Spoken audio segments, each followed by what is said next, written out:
Assembleia de Deus, vem comigo ouvir a palavra de Deus.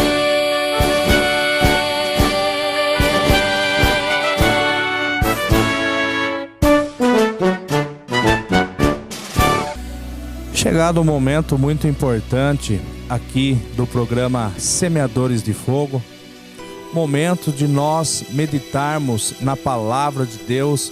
Eu quero convidar você que tem acompanhado a nossa programação, você que tem assistido a nossa programação, para que você pegue a sua Bíblia e abra no livro de Tito, capítulo de número 2, versículo de número 11, somente para a nossa meditação.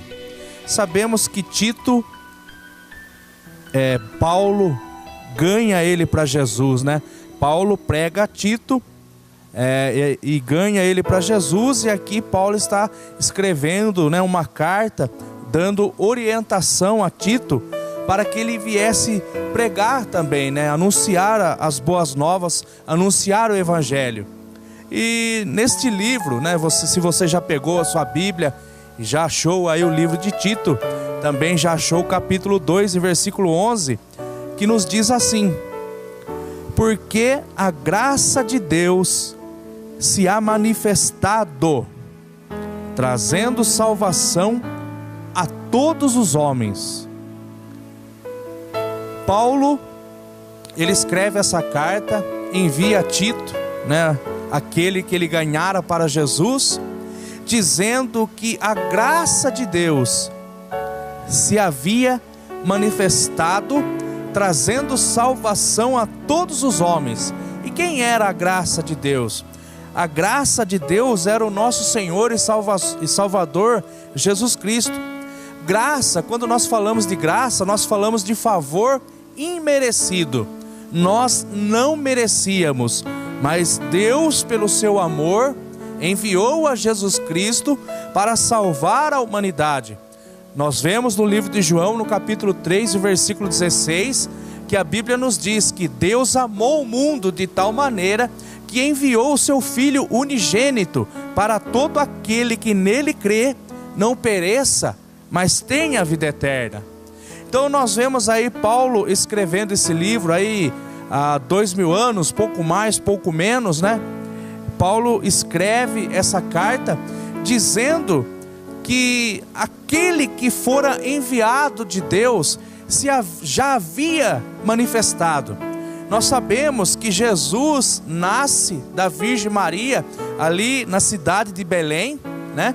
E Jesus, ele cresce com 12 anos. Nós vemos a palavra de Deus nos dizendo, né, que eles foram para Jerusalém, e ali Jesus aparece aqui nas Escrituras, falando as coisas concernentes ao reino de Deus, falando as coisas concernentes ao Pai. E depois nós vemos Jesus com 30 anos começando o seu ministério. Ele aparece ali no Rio Jordão, aonde João Batista estava batizando, e Jesus foi batizado por ele, né, por João Batista. E a Bíblia nos diz que o Espírito Santo toma Jesus Cristo, leva ele para o deserto. Ele foi tentado, né, 40 dias e 40 noites, e a Bíblia diz que ele não comeu, né, mas a Bíblia não fala a questão da água. Mas o que importa para nós nesse momento, através dessa escritura, né, do que Paulo escreveu aqui a Tito, que ele dizia que a graça de Deus já havia manifestado entre os homens. Então nós vemos que Jesus Cristo aí, há 2000 anos atrás, aí pouco mais ou pouco menos, 2016 anos, Jesus Cristo se manifestou. Ele nasceu, ele andou aqui nessa terra, ele curou pessoas, ele ressuscitou mortos. Jesus fez coisas sobrenaturais, Jesus fez muitos milagres. A bênção de Deus, o amor de Deus estava sobre a vida dele, para que ele nos trouxesse salvação. E como eu já disse, quando nós falamos de graça, nós falamos de favor imerecido. Nós não merecíamos. porque nós éramos pecadores. Paulo também nos escreve dizendo, né, que todos pecaram e foram destituídos da glória de Deus. Mas ele continua dizendo que nós fomos reconciliados por Jesus Cristo, nosso Salvador. Então a graça de Deus, ela despiu-se da sua glória, deixou a sua realeza. Nós estamos falando aqui de Jesus. Ele deixou a sua realeza. E no livro de João, no capítulo 1, no Evangelho de João, João diz que o verbo se fez carne. O verbo, a palavra, Jesus Cristo, né? Ele desceu do céu e ele se fez carne e habitou entre os homens. Então Jesus andou aqui nessa terra. Jesus praticou o bem. Jesus praticou o amor, né? E a prioridade de Jesus Cristo era nos dar a salvação, era trazer a salvação. De certo que ele ajudou a muita gente, né? Pessoas que estavam passando fome. Nós vemos ali a multiplicação dos pães e dos peixes, né? Pessoas que estavam sofrendo, possuídas, possessas por demônios, mas quando encontraram a Jesus Cristo, tiveram ali a libertação. Pessoas que estavam enfermas, né, de enfermidades terríveis, foram curadas por Jesus Cristo. Pessoas que também tinham perdido a vida, né, estavam mortas, ali como Lázaro, no livro de João, no capítulo 11, Lázaro estava morto há 4 dias, mas quando Jesus chegou ali naquele lugar, ele deu uma ordem, né, uma palavra de vitória para aquela família, para Marta e Maria, que eram irmãs de Lázaro. E quando Jesus pronuncia aquela palavra, Lázaro sai para fora.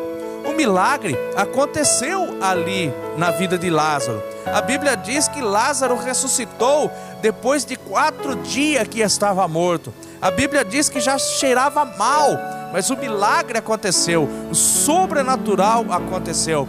Nós vemos quando Jesus ele vai lá na cidade de Naim, né?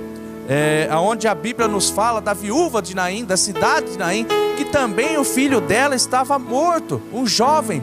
Mas Jesus vai até lá na cidade de Naim e faz o milagre, ressuscita aquele jovem. Também nós vemos, né? Nós vemos ali na passagem ali quando fala de Jairo. A filha de Jairo também com 12 anos também chegou a falecer. E Jesus foi até a casa de Jairo, colocou as mãos sobre aquela menina e deu uma ordem. E a vida voltou novamente naquela menina. O milagre aconteceu na vida daquela menina. Então Jesus operou sinais, operou maravilhas, operou milagres. Mas algo mais importante ele veio fazer aqui nessa terra.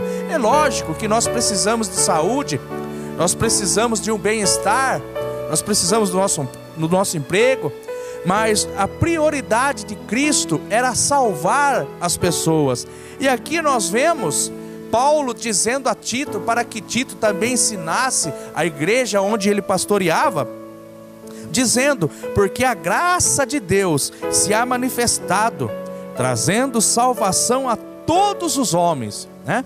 Então Jesus Cristo, ele despiu da sua glória, ele tirou a sua coroa de glória, ele tirou as suas vestes reais, ele desceu aqui nessa terra, ele se fez carne, ele se fez como um de nós. Sendo Deus, ele se fez como um de nós. E a Bíblia diz que como um cordeiro mudo, ele foi levado ao matadouro. Nós sabemos que no Primeiro Testamento, Moisés é chamado por Deus, e Deus mostra algo a Moisés, né? Esse algo chamado tabernáculo, uma réplica daquilo que estava lá nos céus. Deus pede para que Moisés fizesse aqui na terra, e ali o povo pecava, e para perdão dos seus pecados era sacrificado um animal, né? Um cordeiro sem mancha, um cordeiro puro, limpo, não podia ter mancha, não podia ter defeito, não podia ter nada. E o povo pegava ali esse cordeiro, levava até o sacerdote. o sacerdote sacrificava esse cordeiro, né? E depois o sangue desse cordeiro era levado ali aos Santos dos Santos, né? No propiciatório. E era espargido ali o sangue desse animal. E eu digo para você que os nossos pecados eram cobertos. É como se nós escrevêssemos o nosso nome em uma parede e depois pintássemos por cima. Ela sumia, o nosso nome sumiria dali. Mas se você arrancasse a tinta de cima, ainda o seu nome estava lá. Mas Deus, Ele fez algo perfeito. Ele enviou a Jesus Cristo como um cordeiro mudo. Jesus não tinha mácula, Ele não tinha pecado. Ele não transgrediu a lei, Ele cumpriu toda a lei. E o sacrifício de Jesus Cristo ali foi perfeito, porque Ele já não mais cobria os nossos nomes, Ele perdoava os nossos pecados. Os nossos pecados eram apagados. E a Bíblia nos diz que os nossos pecados hoje são lançados no mar do esquecimento, são apagados, são esquecidos da memória de Deus. Então Jesus Cristo é o Cordeiro de Deus, o Cordeiro puro, imaculado. E João Batista, no dia que ele foi batizar a Jesus Cristo, ele olhou para Jesus e disse a todo aquele povo: eis aí o Cordeiro de Deus que tira o pecado do mundo. Então Jesus Cristo foi a obra perfeita de Deus, né? O amor de Deus perfeito sobre a minha vida, sobre a sua vida. A graça de Deus foi manifestada, trazendo salvação a todos os homens. E essa salvação vem correndo do dia que Jesus foi crucificado ali naquela cruz. Ele derramou seu sangue. Lembra que era preciso levar um cordeiro até o sacerdote, e o sacerdote degolava esse cordeiro, tirava o seu sangue. Era preciso derramamento de sangue para perdão dos pecados. Mas Jesus Cristo, Ele derramou o seu sangue ali na cruz do Calvário. Quando cravaram aqueles pregos ali nas mãos de Jesus Cristo, quando cravaram aqueles pregos ali nos pés de Jesus Cristo, Ele derramou o seu sangue. Ele foi chicoteado, Ele foi surrado, Ele foi humilhado, Ele passou tudo para nos trazer a salvação. E Paulo nos escreve, né, através de Tito, que a graça de Deus se há manifestado entre os homens, trazendo salvação. E nos dias de hoje, eu e você, nós precisamos de Jesus Cristo para não sermos condenados. Condenado em quê? Condenado à morte eterna. Porque muitas pessoas pensam que vão viver nessa terra e depois tudo acaba. Mas a palavra de Deus nos diz que há um futuro para mim e para você, um futuro eterno. A Bíblia nos diz de um lugar, né, preparado por Deus. Jesus fala no livro de João, no capítulo 14: eu vou para o Pai, mas eu vou preparar lugar para vocês, e aonde eu estiver, eu quero que vocês estejam comigo. Mas Jesus também, Ele fala de um lugar terrível, um lugar chamado inferno, aonde as pessoas sofrem por estarem distante de Deus, aonde nós chamamos da segunda morte. A primeira morte, a morte da carne, né? Quando o nosso espírito, a nossa alma sai desse corpo, o corpo, ele vai para o pó, e ali ele é desfeito, mas o que está dentro de nós ainda está vivo. E aí a Bíblia vem falar no livro de Apocalipse da segunda morte, que é a separação, né, do homem e Deus, é a separação da nossa alma e Deus. Quando nós não obedecemos, quando nós não aceitamos a Jesus Cristo como único e suficiente Salvador, nós somos separados de Deus. E a Bíblia diz em Hebreus capítulo 9, versículo 27, que Deus deu o direito ao homem morrer uma vez só, após isso vem o juízo. Quer dizer, quando nós morremos, a primeira morte, essa carne, ali vem o juízo. Se nós aceitamos a Jesus Cristo, nós somos julgados. E qual é a nossa sentença? Se nós morremos em Cristo, se nós entregamos a nossa vida a Jesus Cristo, se nós entregamos de verdadeiramente o nosso coração nas mãos de Jesus Cristo, a nossa sentença é essa: morar com Ele, estar com Ele, estar do lado dEle. Mas se nós morrermos sem Cristo, é triste. A Bíblia diz que nós seremos lançados no lago de fogo, num lugar terrível, onde há ranger de dentes, onde há prantos, onde há tristeza. E é por isso que nesse momento eu trago essa palavra a você que está assistindo essa programação. Aceite a Jesus Cristo como o seu único e suficiente Salvador. E eu quero dizer para você, é de graça. E a graça de Deus se há manifestado, o favor imerecido de Deus sobre as nossas vidas, o amor de Deus pela sua criação. Ele ama a sua criação. O homem desobedeceu o mandamento de Deus, mas Deus enviou a graça, e a graça se manifestou em nosso meio, trazendo salvação a todos os homens. Aqueles que quiserem ser salvos por Jesus Cristo, somente entregar a vida a Ele, confessá-lo como o único e suficiente Salvador da sua vida. Mateus capítulo 10, versículo 32 nos diz: portanto, todo aquele que me confessar diante dos homens, eu o confessarei diante de meu Pai que estás no céu. No livro de Apocalipse, no capítulo 6, a Bíblia nos diz que há um livro lá no céu, chamado Livro da Vida, e todos aqueles que confessam a Jesus Cristo como o único e suficiente Salvador aqui nessa terra, são escritos lá naquele livro. E no futuro bem próximo, quando Jesus voltar a essa terra, eu quero que o seu nome esteja nesse livro, para que você seja salvo pela graça de Deus manifestada entre os homens, Jesus Cristo, nosso Senhor e Salvador. E é por isso que neste momento trouxemos essa palavra através dessa programação que Deus tem colocado em nossas mãos, essa ferramenta que Deus tem colocado em nossas mãos, que você possa aceitar a Jesus Cristo como seu único e suficiente Salvador, para que quando Jesus voltar, o seu nome seja achado escrito lá no livro da vida, e você possa ter direito à salvação. Paulo, o apóstolo de Jesus Cristo, ele teve um encontro com Jesus Cristo. Ele pôde ver a face do Mestre, ele pôde conhecer a Jesus Cristo através de um resplendor de glória.